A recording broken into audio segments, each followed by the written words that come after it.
నరసమ్మ. ఈమెకు ముగ్గురు కుమారులు, ఒక బిడ్డ. ముగ్గురు కుమారులు కూడా పెళ్లిళ్ళు చేసుకొని కోడళ్ళతోనే ఉంటున్నారు. ఈమెకు వాళ్ళ ఆయన సంపాదించిన 3 ఎకరాల భూమి కొడుకులు పంచుకున్నారు. అదేవిధంగా మన మసీదు బజార్లో, మెయిన్ బజార్లో ఇల్లుంటే కూడా ఇళ్ళ స్థలం కూడా లేకుండా, ఈరోజు రేకుల షెడ్ అంటూ లేకుండా కూడా ఆమెకు అమ్మేయడం జరిగింది. అమ్మిందా ఇల్లు జాగా మొత్తం ఇల్లు కడతాను అని చెప్పి ఆ ఉన్న ఇల్లు మొత్తం కూడా అమ్మడం జరిగింది.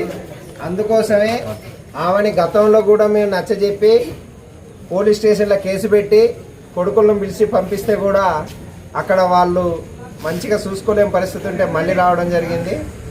దయచేసి ఇక్కడున్న ఎంఆర్ఓ కానీ, ఎండిఓ కానీ, ఎస్ఐ గారు కానీ స్పందించి, గతంలో కలెక్టర్ గారు స్పందించేసి, ఆర్డీఓ గారు స్పందించేసి ఎమ్మటే కూడా వాళ్ళకి సంబంధించిన కుటుంబంలో పిలిచి చర్యలు తీసుకున్నారు. కాబట్టి ఆమె బతుకున్నంతసేపు ఆమెకు ఉంటుంది. ఎందుకంటే ఇక్కడ ఈ రేకుల కింద ఇది హోటలు, స్థిరంగా ఆమెకు కప్పుకుంటేందుకు చెద్దరు లేదు, ఉంటేందుకు ఒక మంచం కూడా లేకుండా బజార్లో పండుకుంటే ఇవాళ గాల్లో ఉన్న పెద్ద మనుషులు 2 చెద్దర్లు, ఒక టవల్ ఇచ్చేసి దోమలు కుడుతున్నాయమ్మా, నువ్వు జాగ్రత్తగా ఉండాల్సిన పరిస్థితి ఏర్పడుతుంది. కాబట్టి ఎమ్మటే స్పందించి సంబంధించిన 3 కొడుకుల్ని పిలిచేసి ఆమెకు సరైన న్యాయం చేయాలని చెప్పి మేము గార్ల మండల ప్రజల తరపు నుంచి అందరి నుంచి కూడా చేస్తున్నాం. ఇమ్మీడియట్లీ కూడా ఆమెకు ఎమ్మటే ఆ 3 కొడుకులు ఒక రేకుల షెడ్డు, ఒక ఇంటి నిర్మాణం చేసేసి ఆ ఇంట్లో ఆమెను ఉంచవలసిందిగా, ఆ కుటుంబకుల్ని పిలిచి చర్యలు తీసుకోవాల్సిందిగా గార్లలో ఉన్న ఉన్నతాధికారులకు మేము తెలియజేస్తున్నాం.